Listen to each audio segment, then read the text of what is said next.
Elmer, ¿cómo estás? Muy buenas noches, qué placer tenerte acá en el programa.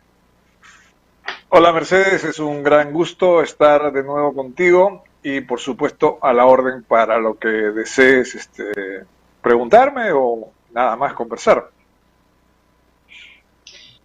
La situación actual del Congreso, ¿para ti ya es inviable este Congreso? ¿Qué es lo que estaría pasando? ¿Es un Congreso capturado por la corrupción, como ya lo dicen algunos titulares? ¿Es que tenemos una oposición que aún no se consolida o no se da cuenta que quizás ya el país está contra las cuerdas por el continuo tema de las denuncias contra la corrupción?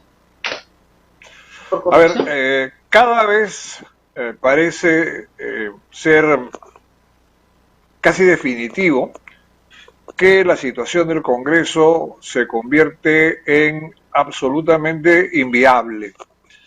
Inviable para cualquiera de los efectos. Lo que pasa es que todo esto está marcado por el tema de la vacancia y de los 87 votos, que significa establecer como prioridad este asunto, la vacancia del presidente Castillo, y necesitar para lograr esa vacancia 87 votos actualmente. Esto ha marcado la mirada del Congreso, porque si fuera mayoría simple o mayoría calificada, o mayoría absoluta, perdón, se requeriría máximo 66 votos. No lo es por una recomendación del Tribunal Constitucional, si no me equivoco, de 2003, que asumió el Congreso y por sí y ante sí el Congreso en su reglamento estableció la mayoría de 2/3 para la vacancia del presidente. Por supuesto, en este escenario no se contempló para nada que esto pudiera ser un mecanismo perverso, simplemente se quería calificar la votación y se asumía que los parlamentarios iban a ser escrupulosamente honestos pasada la época del fujimontesinismo, donde se compró congresistas. Básicamente se partió del supuesto de que los nuevos parlamentarios, ante esta lección de la historia reciente, no iban a incurrir en en las mismas conductas. Lamentablemente todo indica que lo que ha estado en denominar los niños parece ser pues toda una guardería que existe en el Congreso, cuyo número realmente desconocemos. Originalmente se pensaba en 6, todos de Acción Popular, luego el número subió a 12, finalmente ya no sabemos si son 20 o de repente más. Lo cierto es que si a estos niños se le suman los 37 votos de Perú Libre, ya ahí nomás hay un impedimento numérico para la vacancia, aritmético. Si le sumas aún los 5 que entraron por Juntos por el Perú y que ahora ya no sé si se llaman igual, Cambio Democrático, que creo que se llama ahora la bancada, vemos que desde el punto de vista aritmético la vacancia se vuelve imposible y por tanto el Congreso está en una trampa. Ahora, yo no estoy seguro de que la vacancia sea imposible, porque yo quiero recordar los episodios. Era complicado, sí, pero ahora con este tema de los acuerdos se vuelve más complicado la situación, es decir, se ha fragmentado, es lo que esperaba el partido de gobierno que se dé. Claro, porque la oposición, como tú señalas acertadamente, no es homogénea. Y no es homogénea porque básicamente en el Perú no tenemos partidos. Quizá Fuerza Popular sea un partido, quizá, incluso no lo sé. Pero lo que tenemos es básicamente clubes, asociaciones, grupos con un dueño, con un titular que más o menos define por dónde van las cosas. Y entonces tenemos que, mientras por el lado del fujimorismo se respaldó a Lady Camones, cosa que a mí no me pareció para nada mal, por el lado de Renovación Popular y una buena parte de Avanza País, se lanzó una candidatura aritméticamente imposible, la de la doctora Gladys Echaiz, que era sin duda un cuadro de primer nivel, pero aquí las cartas se jugaron mal, ¿cierto? Porque yo estaría de acuerdo con que la doctora Gladys Echaiz fuera presidente del Congreso, pero me parece que eso es ahora imposible. Imposible, uno, porque decidió confrontar con quienes apoyaron a Lady Camones y a duras penas aportaron sus votos en la segunda vuelta, y porque ya luego, ante la condena del congresista Wilmar Helera, hubo que reemplazar al segundo vicepresidente, si no me equivoco, de la mesa directiva, y entró el congresista Muñante de Renovación Popular. Y Renovación Popular es una bancada de 8 congresistas. Es materialmente imposible que la mesa directiva, que pretende ser multipartidaria, tenga a 2 representantes de Renovación Popular. Sería insensato, sería, si bien es cierto, no es ilegal, sería impolítico completamente. Y por otro lado, el doctor Echaiz ha perdido capacidad de consenso justamente porque se afilió a una bancada que se caracterizó por el disenso, no por el consenso. En la primera elección lanzó una lista independiente con el congresista Montoya a la cabeza, y en la segunda también con Gladys Echaiz a la cabeza, sabiendo que no tenían ninguna chance de ganar, y al contrario, poniendo en riesgo que ganaran listas alternativas al gobierno, ¿no? Entonces la situación es complicada, pero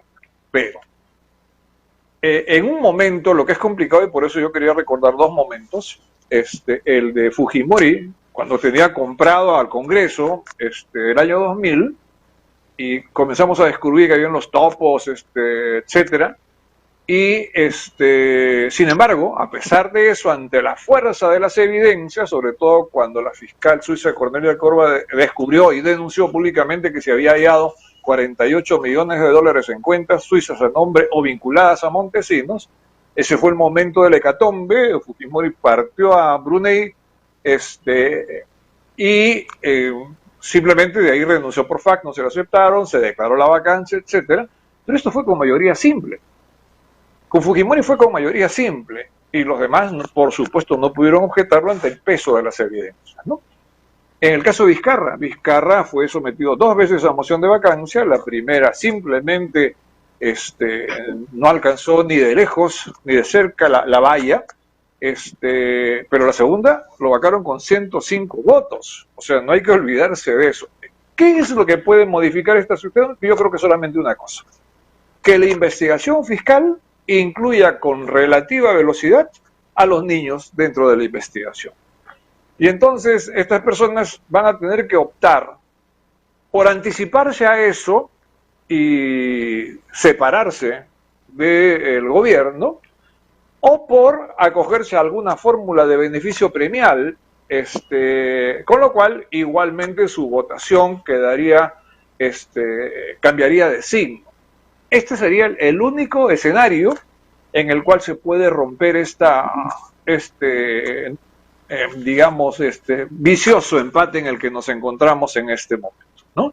Ahora, que la congresista Camones haya perdido la presidencia del Congreso ante una presión del Consejo de Ministros y ante un hecho moralmente repudiable, aunque ella no dijo nada, por lo menos en el audio que conocemos, pero Acuña se encargó de lapidar a la presidenta del Congreso con un discurso pues absolutamente impresentable, inaceptable de todas las maneras. No quería decir necesariamente que eso provocara la caída de Lady Camones. Cayó porque una mayoría, y esto es democracia por supuesto, decidió que esto era una causal de vacancia, que es lo que ha pasado, en la presidencia del Congreso, y ahora se va a elegir un nuevo presidente. Un factor importante va a ser quién sea el nuevo presidente o la nueva presidenta del Congreso, ¿no? Eso puede cambiar también las cosas en la medida de una conducta más firme que no han tenido ni la presidenta anterior, Mari Carmen Alba, ni Lady Camones, que a pesar de algunos, por ejemplo, de esfuerzos de Mari Carmen Alba, eso es autoritarismo, no era autoridad. Si hubiera por casualidad un o una presidente con la capacidad de conducir al Congreso de manera ágil y eficiente, creo que también algunas cosas podrían cambiar.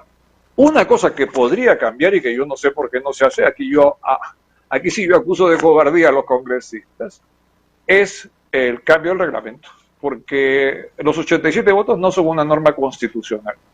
Ya el congresista Bazán de Avanza País, que antes era de Renovación Popular, ha presentado una propuesta para bajar la valla a 78 votos. Si eso se aprobara, haría tan más claramente posible la vacancia que las cosas cambiarían. Insisto, no es un cambio constitucional, eso se aprueba con 66 votos, pero los congresistas han decidido hacer silencio absoluto sobre esta posibilidad. Y el único argumento que existe en contra es que sería una norma con nombre propio. Bueno, pues la norma con nombre propio también lo fue en el 2003 para evitar la vacancia de Toledo, porque estaba su aprobación en un dígito, y entonces el Congreso prefirió protegerlo para evitar pues, que se cayera el gobierno que seguía el de Fujimori, que hubiera sido un mal ejemplo, ¿no? Esto es algo que nadie toca y que podría ser perfectamente resuelto. ¿Qué? En una semana, en 10 días, en 15 días. Bajar la valla provocaría un terremoto político.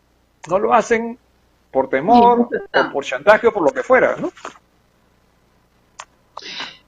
Elmer, queremos preguntarte, Pedro Castillo ha solicitado la autorización al Congreso para el viaje para asistir a la Asamblea General de la ONU en los Estados Unidos. ¿Tú crees que sería viable que el Congreso le dé, bajo estas circunstancias de denuncias por corrupción, tanto a él, a la esposa, a la hija, sobrina, y a todo su entorno de la corrupción? ¿Crees que sería así?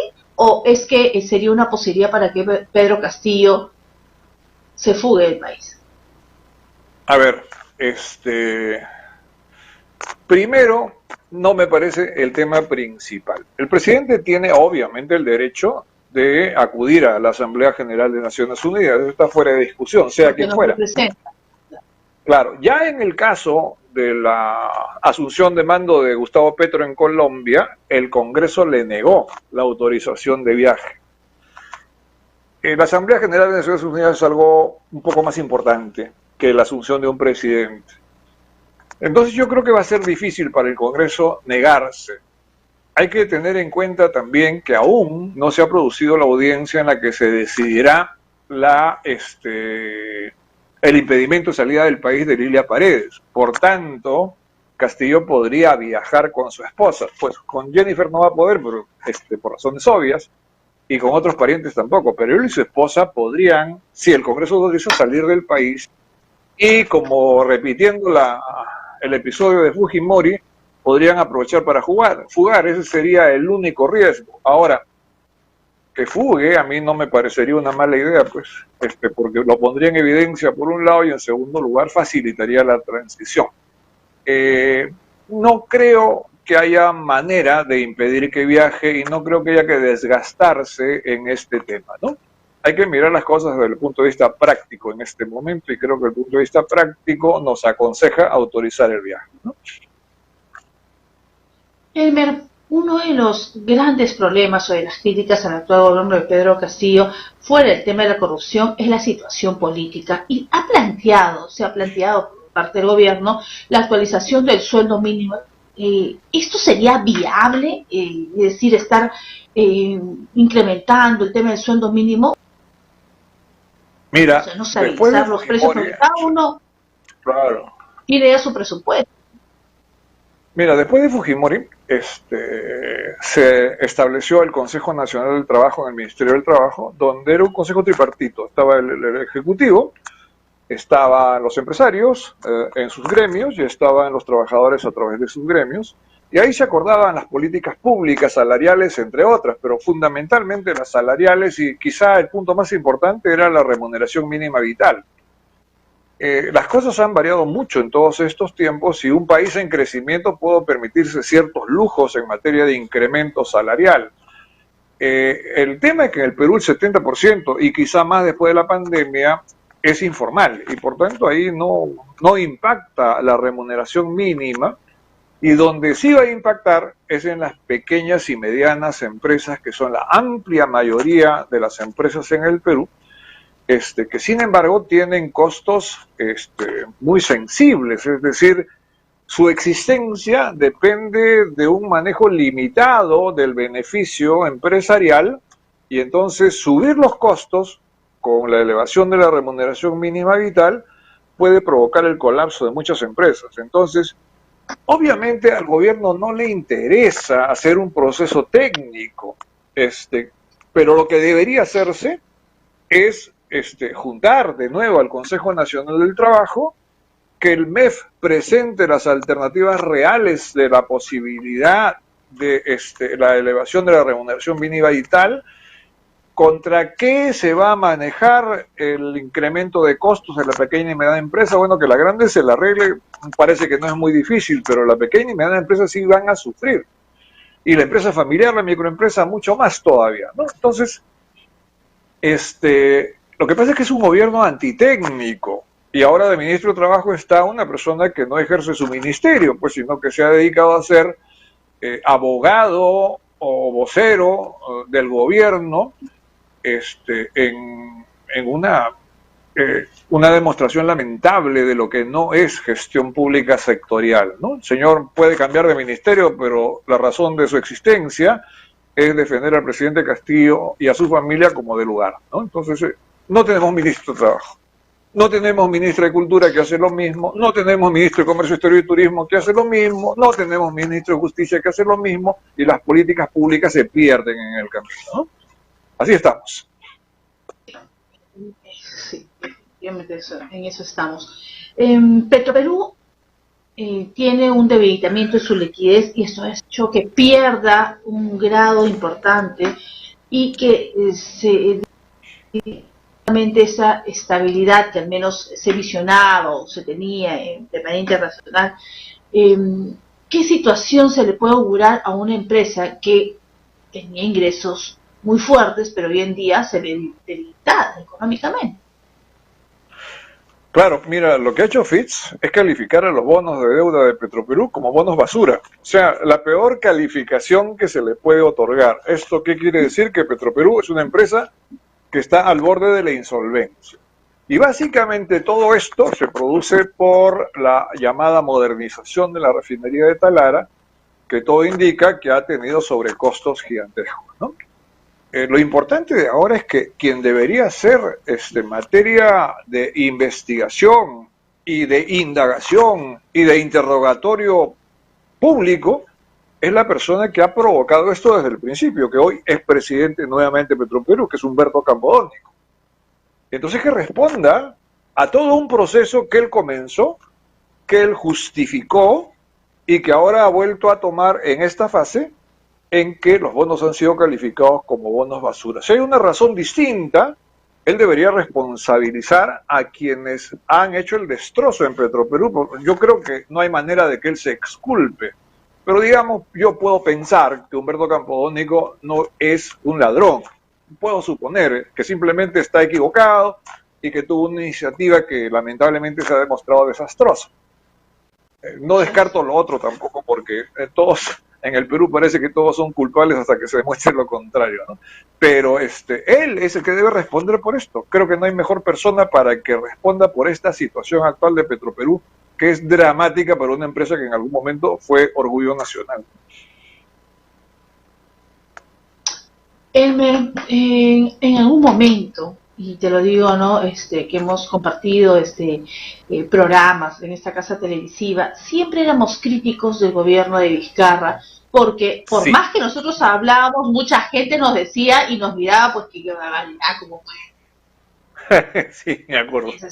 La cárcel que nos habla al mediodía y al menos por mi persona me llamaban y me mandaban mensajes y que exagerada eres.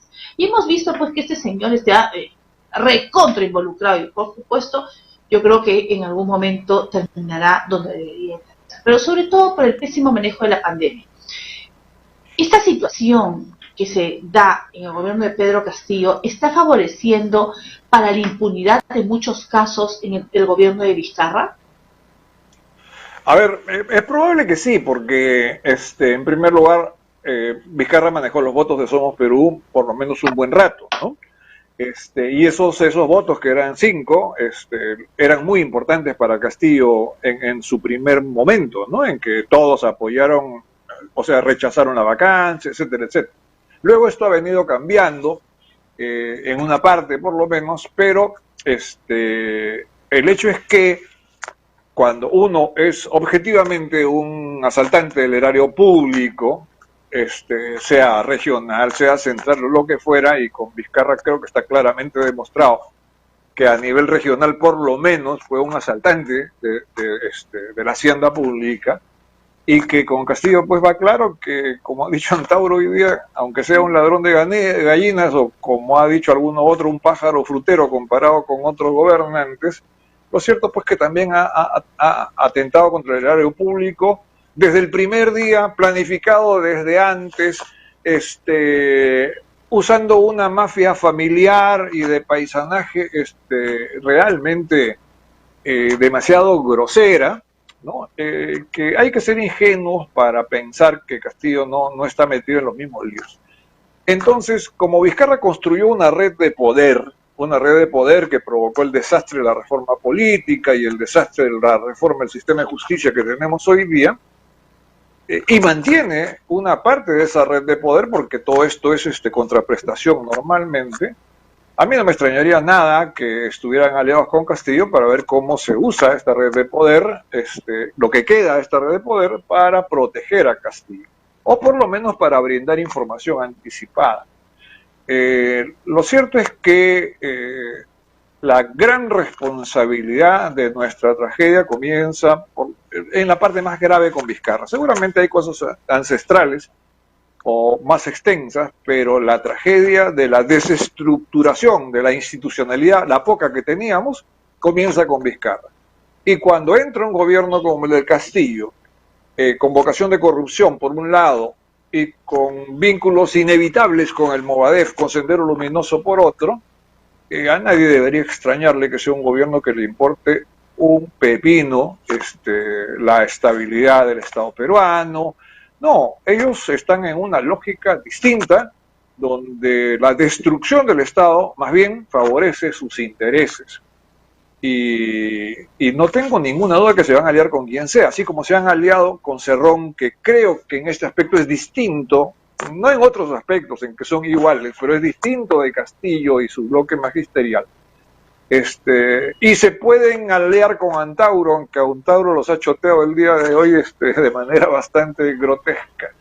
Se pueden aliar con Vizcarra tranquilamente, no tienen ningún problema. Para ellos lo importante es la sobrevivencia y tener poder desperdigado a nivel nacional con base en la estructura de prefectos, subprefectos, gobernadores que han puesto en todo el país, y que es una red de poder que uno desde Lima no puede ser que no quiera ver, pero que en la realidad tienen recursos que no tenían antes, son recursos más militantes porque han puesto a gente vinculada en Movadef en todos lados, y que los pone en una posición política infinitamente mejor que la que tenían antes de las elecciones, y mucho mejor que la que esperaban obtener con las elecciones. Han ganado de casualidad, sin duda, pero han ganado y están usando los resortes del poder.